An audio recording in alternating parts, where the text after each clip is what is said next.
교회는 건물이 아님을 우리는 많이 들어보셨을 겁니다. 그래서 우리가 교회라고 할 때마다 우리가 생각해야 될 것은 건물이 생각이 나는 것이 아니라 한 예배당 어떤 형식적인 부분들이 생각이 나는 것이 아니라 교회는 어찌 보면은 믿는 사람들의 복수형인 우리라는 개념, 그렇게 형성되어진 공동체를 교회라고 하는 거죠. 그리고 성경은 그런 교회를 향해서 왕 같은 제사장들이다 라고 얘기를 합니다. 우리의 왕은 누구십니까?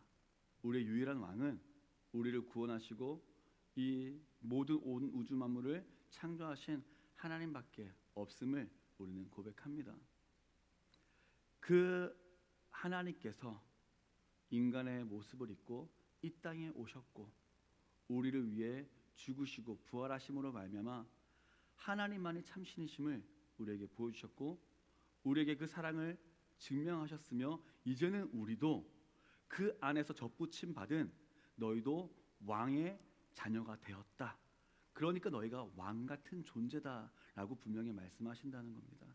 그래서 왕이시며 대제사장이신 예수님과 연합해서 우리는 하나님의 자녀가 되었기 때문에 이제는 왕의 권세를 누릴 수 있게 되었습니다. 물론 이 땅에 살아가는 동안에는 왕 같은 권세 잘 모르겠는데 할 때가 분명히 있죠. 근데 우리가 거듭 우리가 말씀 가운데 나누듯이 하나님의 승리라고 하는 것은 우리가 이 세상 가운데 보여지는 세상의 힘의 논리로서 이겨내는 승리를 얘기하는 것이 아닌 하나님의 뜻이 이 땅 가운데 이루어지는 것이다. 우리는 이 세상을 살아가는 가운데는 그렇게 살아가는 겁니다. 하지만 우리가 지금은 잠깐씩 하나님의 나라를 맛보며 살아갈 수 있지만 반드시 하나님의 영원한 그 나라를 살아갈 때가 옵니다. 그때는 우리는 하나님과 함께 왕의 권세를 갖고 살아가게 될 것입니다. 그리고 또한 우리를 왕 같은 뭐라고 얘기를 하고 있습니까? 제사장이라고 얘기하고 있죠. 제사장은 하나님과 사람을 연결하는 존재였습니다. 그래서 우리는 하나님을 예배하며 세상 가운데 하나님의 영광을 드러내는 존재가 되어야 한다. 이것을 왕 같은 제사장이다라고 얘기할 수가 있죠. 이를 위해 우리는 말씀을 시작하면서 한번 다시 스스로도 또한 우리 교회를 향해서 또한 우리 모든 교회를 향해서 이렇게 질문할 수 있어야 합니다. 교회는 어떤 모습이어야 하는가?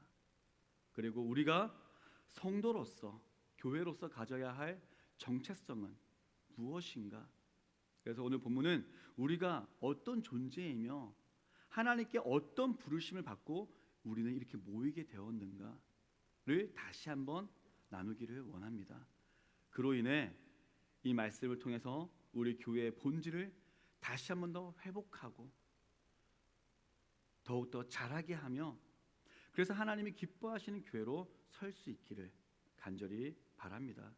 그렇게 우리 교회가 세상에서 누군가가 아니면은 믿는다고 하지만 누군가가 말하는 어떤 교회의 모습, 교회를 향한 평가가 아닌 하나님 보시기에 칭찬받고 하나님이 원하시는 하나님의 부르심에 응답하는 우리 모두가 되시기를 바랍니다. 베드로 전서는 당시 소아시아 지역에 흩어져 있던 성도들에게 격려하고 소망을 주기 위해 쓰여진 편지입니다. 특별히 당시 성도들은 어떤 상황이었냐? 알듯이 고난과 고통, 핍박 가운데 있었다는 거예요. 로마 제국의 통치 아래에서 참 많은 어려움을 겪었습니다. 특히 로마뿐만이 아니라 같은 유대인들에게도 이방인은 이방인들대로 유대인들은 유다인들대로 계속 어려움을 겪었어요. 사회적인 배척을 당하기도 했고요. 실제로 경제적인 불이익과 생명의 위협을 당하기도 했습니다. 그런 가운데서도 어떤 방향성이 있었냐? 신앙을 지켜야 한다라는 거예요. 여러분, 우리는 신앙을 지키며 살아가야 되는 우리의 이 방향성을 잃지 않기를 바랍니다. 당시 성도들이 유대교나 이방 종교의 관습과 문화 속에서 신앙을 지킨다고 하는 것은 오늘날 우리가 신앙을 지키는 것보다 훨씬 어려웠을 것입니다. 우리는 신앙을 지킨다라고 할 때 그냥 교회를 와서 예배를 드린 자리에 내가 있냐 없냐 이것만 생각하면 안 됩니다. 삶으로 예배를 드리고 삶으로 예수 그리스도의 향기를 나타내고 살아갈 수 있는 그런 삶을 산다는 것이 우리의 신앙의 기본이 되어야 되는데, 우리도 그 신앙을 이제는 순수성을 갖고 지키기가 어려워지고 있죠. 그런데 당시에는 더 어려웠다는 겁니다. 때로는 앞서 말한 그런 어려움 속에 가족과의 단절이 되기도 했고요. 실제로 그들 가운데 사업을 하는 이들도 있었겠죠. 사업 가운데 어려움, 왜요? 사회, 경제적인 모든 것들이 단절되는 것도 감수해야 됐었기 때문입니다. 누군가들은 조롱과 핍박을 합니다. 그 안에서 공동체를 우리가 붙들고 서로를 붙들고 살아가야 했습니다. 그런데 그런 가운데 베드로가 위로하고 소망을 주고 격려하기 위해서 준 말씀은 야 괜찮아 이런 얘기가 아니라 우리의 정체성을 다시 한 번 더 확인하며 회복하는 말씀이었다는 거죠. 그 말씀 우리가 다시 한 번 더 읽겠습니다. 9절 말씀 함께 읽습니다. 그러나 너희는 택하신 족속이요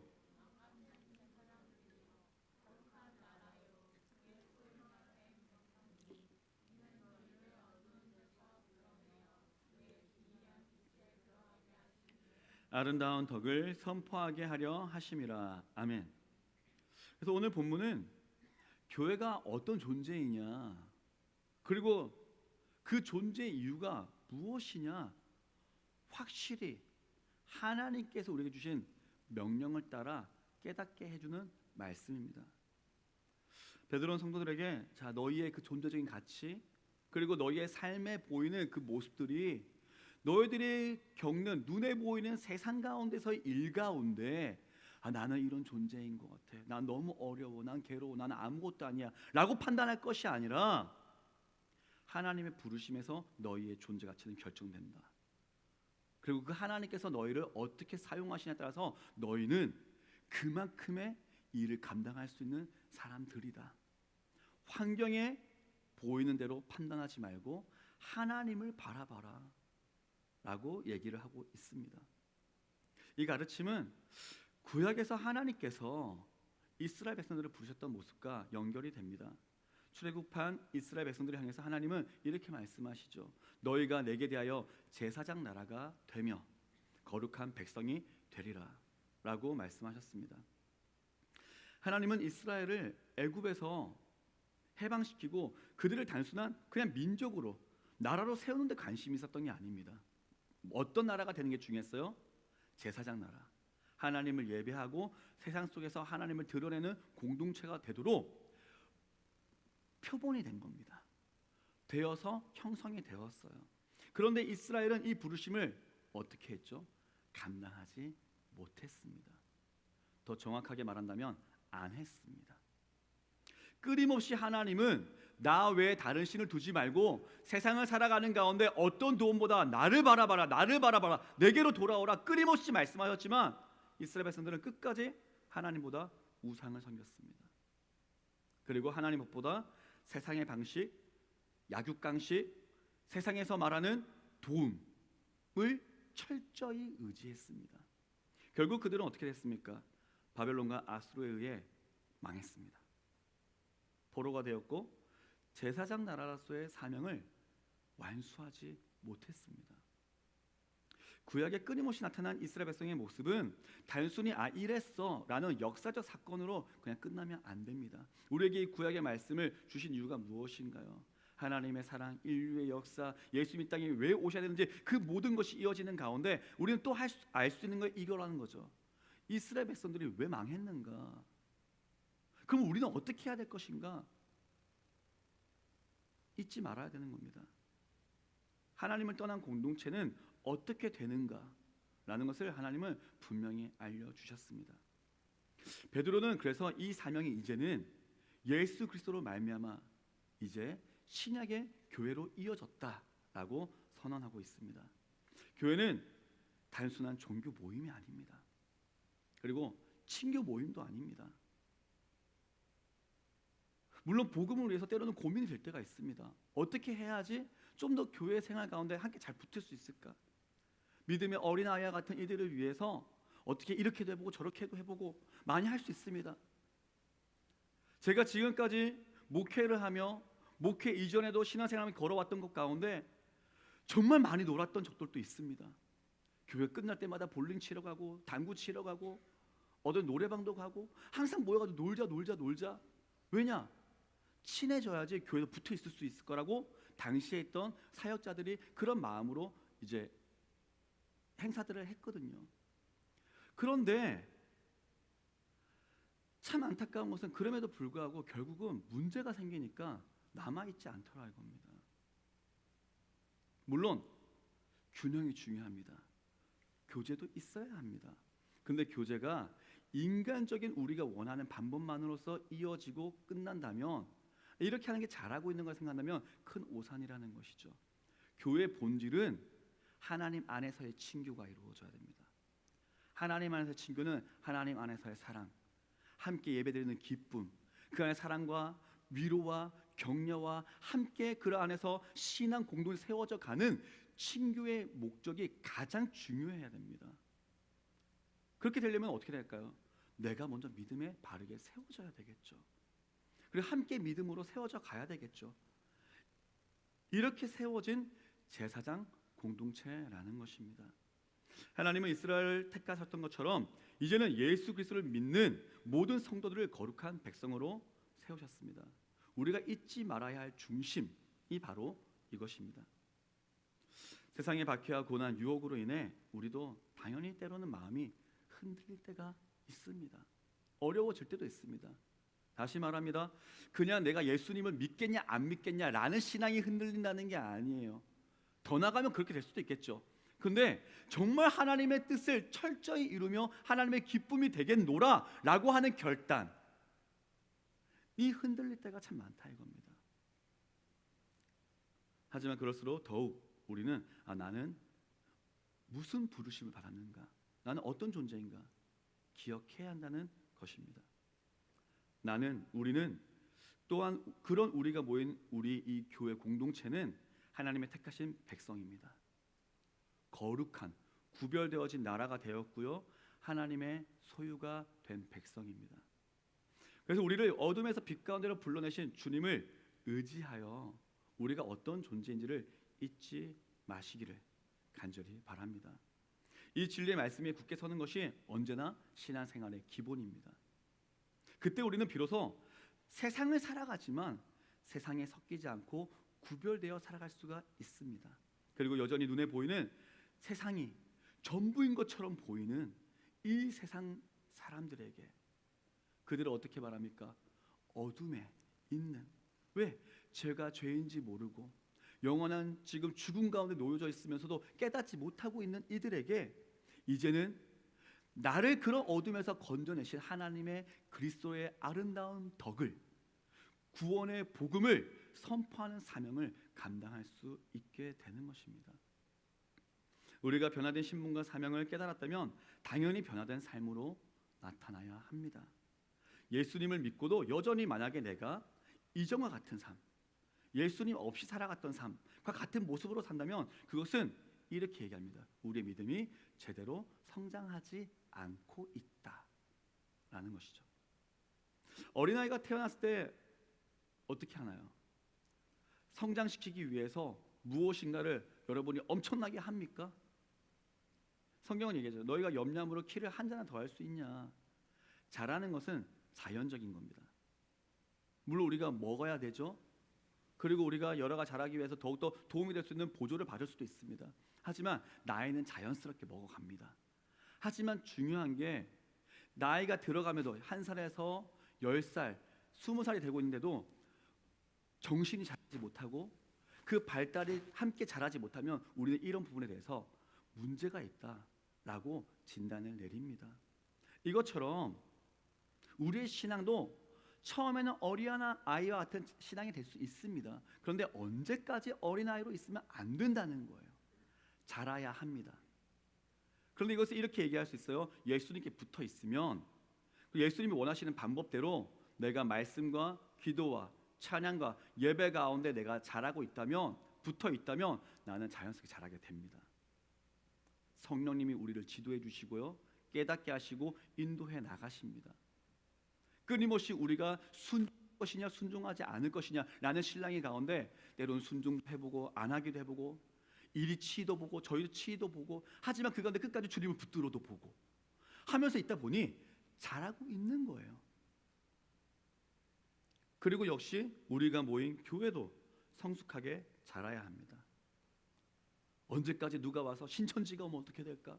어떤 누가 분란이 생기면 어떻게 될까? 이런 거 갖고 늘 염려하고 불안해하는 것이 아니라, 누가 와도 어두운 데서 우리를 불러내신 하나님의 능력으로 말미암아 우리가 이제는 함께 자라서, 나만 자라는 게 아니라 함께 자라서 누가 와도 그들을 품고 함께 자랄 수 있도록 도와줄 수 있는 교회가 되어야 한다는 것입니다. 베드로는 이를 위해서 두 가지의 변화된 삶을 제시합니다. 첫 번째는 버릴 건 버리고 붙들어야 할 건 붙드는 삶입니다. 뭐라고요? 버릴 건 버리고 붙들어야 할 건 붙드는 삶입니다. 우리 1절부터 3절 말씀 함께 읽겠습니다. 시작. 그러므로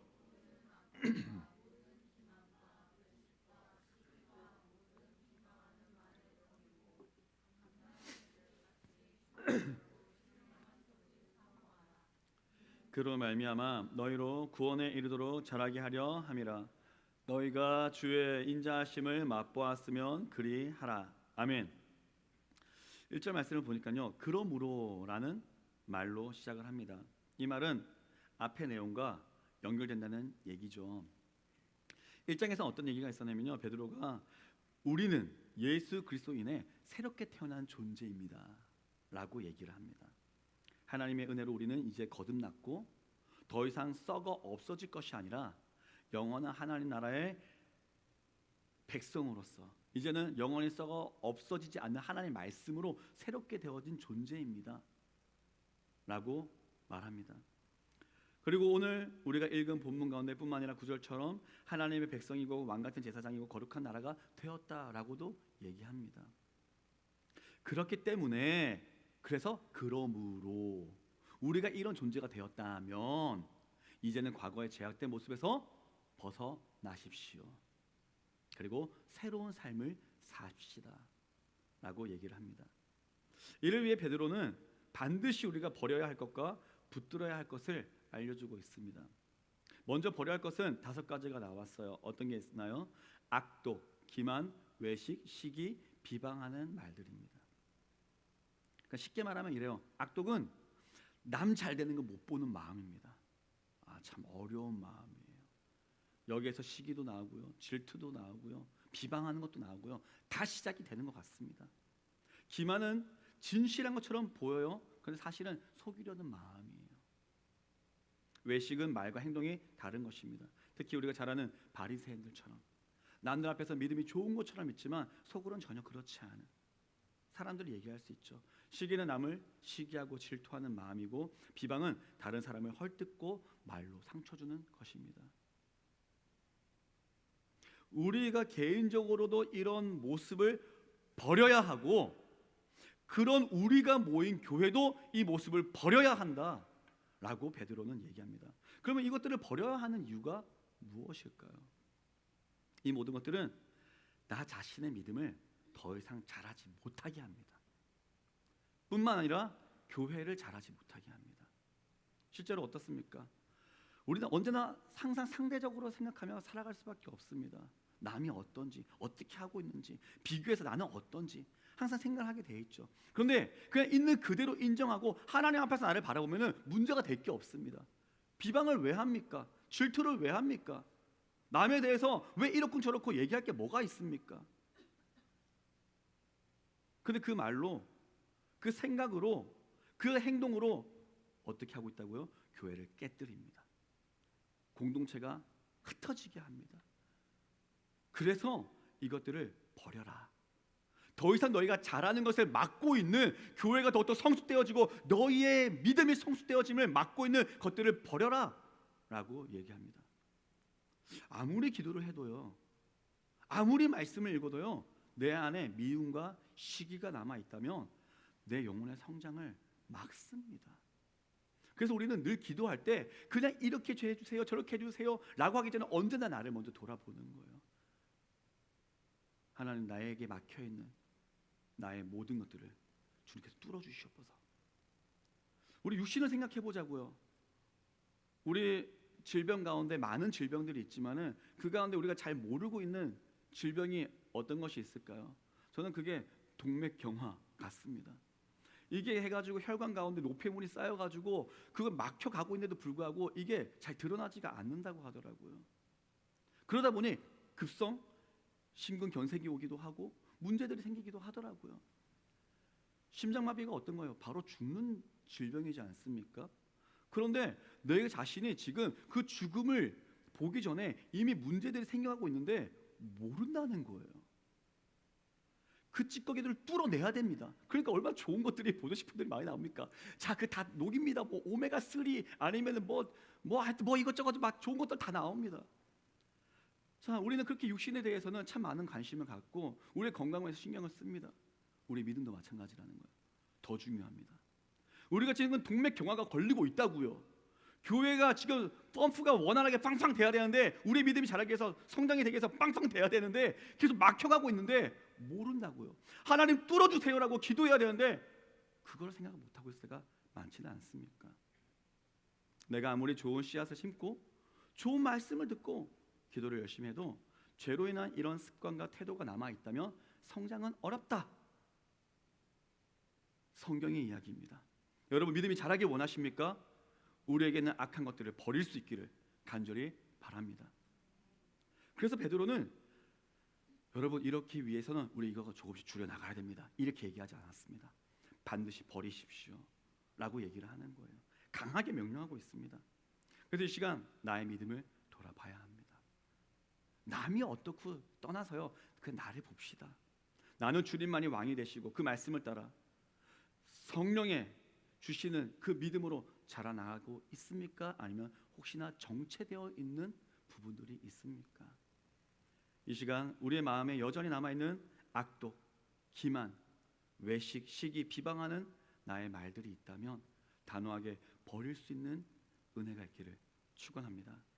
그때 하나님께서 나의 믿음에 새로운 성장을 이루어 주실 줄로 믿습니다. 그리고 이어서 우리가 붙들어야 할 것을 알려줍니다. 순전하고 신령한 젖을 사모하라 라는 것이죠. 신령한 젖은 하나님의 말씀입니다. 이 말씀을 사모하는데 누구처럼 사모하라 라고 하고 있나요? 갓난 아기처럼이죠. 아기를 키워보신 분들이나 관심 있게 지켜보신 분들은 누구나 갓난 아이가 젖을 얼마나 사모하는지 잘 압니다. 자, 아이가 배고파요. 울고 있어요. 그런데 그 가운데 막 젖을 찾는데 다른 거 장난감도 쥐어줘 보고 왜 울어 아무리 해도 울음을 그치지 않을 때가 있습니다. 진짜 배고픈 거예요. 그 배고픈 게 무엇과 직결된다고 생각하는 거예요. 나 죽겠다. 빨리 밥 내달라. 나 죽겠다라고 하는 거죠. 그래요. 그때는 오직 젖을 먹여야만 진정이 됩니다. 말씀이 내게 이러한 생명의 젖줄이 되어야 합니다. 우리가 말씀을 가까이 할 때 비로소 우리의 믿음이 구원에 이르도록 자랄 수 있다라고 얘기합니다. 시편 1편 2절에서 3절 말씀을 우리가 함께 또 읽어보겠습니다. 함께 읽습니다. 오직 여호와의 율법을 즐거워하여 그의 율법을 주야로 묵상하는도다. 그는 시냇가에 심은 나무가 철을 따라 열매를 맺으며 그 잎사귀가 그가 하는 모든 일이 다 형통하리로다. 아멘.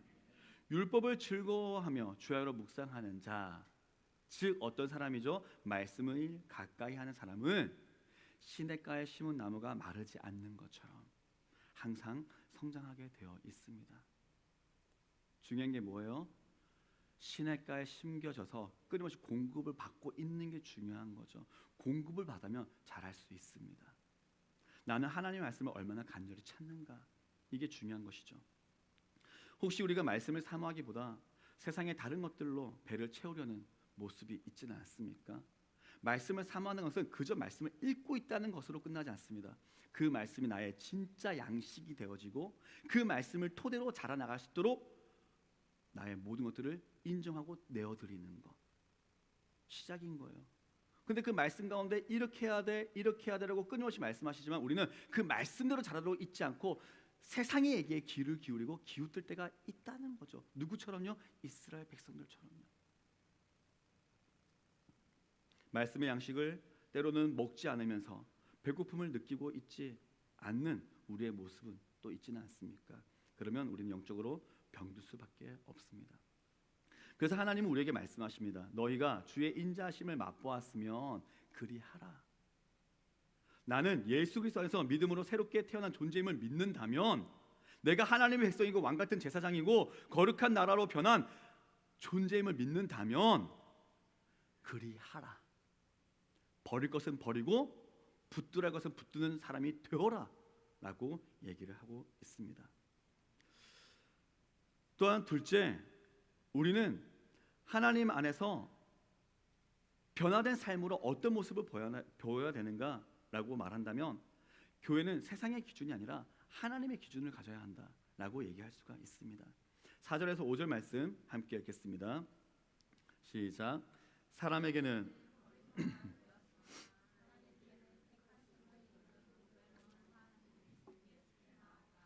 너희도 산 돌같이 신령한 집으로 세워지고 예수 그리스도로 말미암아 하나님이 기쁘게 받으실 신령한 제사를 드릴 거룩한 제사장이 될지니라. 아멘. 예수님에 대해서 어떻게 얘기하고 있습니까? 세상에 버림받은 돌이다, 거부당했다 얘기를 합니다. 사람들은 예수님을 인정하지 않았습니다. 그리고 십자가에 못 박아 죽였습니다. 하지만 상대적으로 하나님께는 어떤 존재였습니까? 가장 보배로운 존재였습니다. 우리 교회는 어떻습니까? 오늘 교회도 때로는 세상에선 보면은 참 무시당하고 조롱받을 때가 많은 것 같습니다. 물론 우리의 실제로 연약함 때문에 그런 혼이 나야 될 부분도 있을 때도 있습니다. 하지만 우리의 연약함과 실수의 문제가 아니라 원래도 마귀가 예수님을 싫어합니다. 그리고 예수님을 따르는 교회를 싫어합니다. 그렇기 때문에 당연히 핍박도 있는 것이라는 겁니다. 어떤 이유를 막론하고 교회를 싫어하고 비판하고 교회 가치를 인정하지 않을 수도 있습니다. 그런데 중요한 사실은 교회는 세상의 평가를 받고 거기에 기웃대는 게 아니라 하나님 앞에서 나는 어떤 존재로 있는가, 우리 교회는 어떻게 있는가를 보는 게 훨씬 정도가 아니라 그게 그냥 무조건 중요하다라는 거죠. 베드로는 예수님이 사람에겐 버림받았지만 하나님께는 보배로운 산돌, 리빙스톤, 살아있는 돌이다 라고 얘기를 합니다. 일반적으로 돌은 어떤 존재죠? 생명이 없는 물질이죠. 그런데 예수님을 산돌이라고 부르는 것은 먼저 예수님이 살아계신 하나님이시고 부활하신 주님이시기 때문에 말합니다. 예수님은 십자가에 죽으셨지만 부활하심으로 나를 살리시는 기초가 되었습니다. 이 돌이라고 표현한 것은 모퉁이 돌이 되었다라고 얘기하죠. 당시의 모퉁이 돌, 주춧돌이 되는 이 돌은 매우 중요했습니다. 왜냐하면 서로 모서리가 만나는 가운데 가장 이것이 중심을 받아주고 이로 말미암아 쌓여져 나갈 때 비로소 안전하고 건강하게 세워져 나갈 수 있는 겁니다. 그 예수님의 사심으로 나를 세우셨고, 그리고 예수님이 초석이 되셔서 또 누구를 세우셨습니까? 우리 교회를 세우셨다라고 얘기를 하기 때문에 중요한 것이죠. 그리고 더 나아가서는 이 산돌이신 예수님께 붙을 때 우리도 산돌이 되어진다라고 얘기합니다.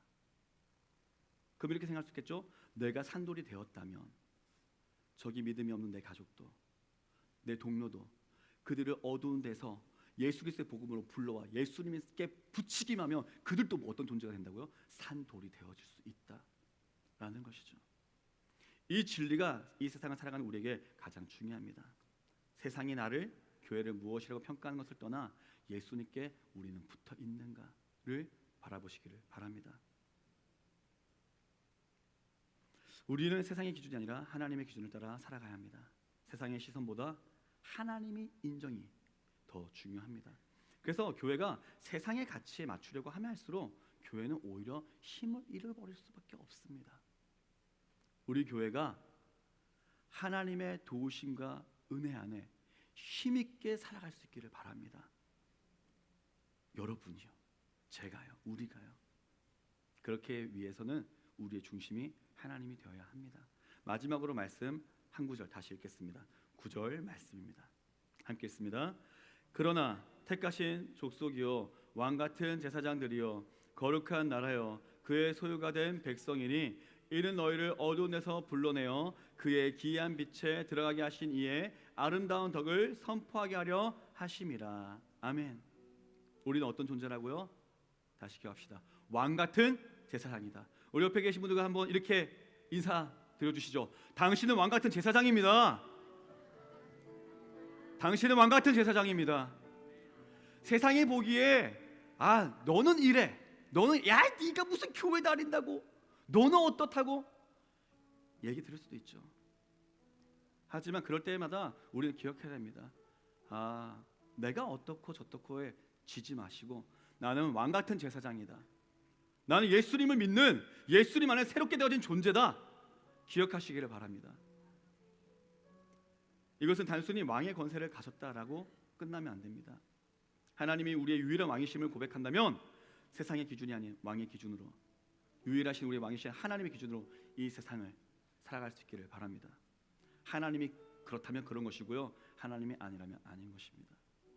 또한 제사장으로서 하나님과 사람을 연결하는 역할을 해야 합니다. 우리는 하나님을 예배할 때 이 순간만이 아니라 세상에 나가서 하나님의 영광을 드러내는 삶을 살아야 합니다. 이를 통해 하나님을 대변하며 하나님과 세상을 접붙이는 역할을 하는 것, 이게 왕 같은 제사장을, 이 부름을 받은 교회로서 사명을 감당하는 것이죠. 그래서 왕 같은 제사장이다라고 하는 것은 단순한 칭호가 아니라 실제적인 사명임을 기억하시기를 바랍니다. 우리는 하나님이 선택하시고 세우신 특별한 공동체입니다. 버려야 할 것을 버리고 붙들어야 할 하나님의 말씀을 철저히 붙드시길 바랍니다. 그런 우리 교회를 통해 산돌이신 예수 그리스도의 향기가 우리의 모든 삶을 통해 이 세상 가운데 흘러가게 될 줄로 믿습니다.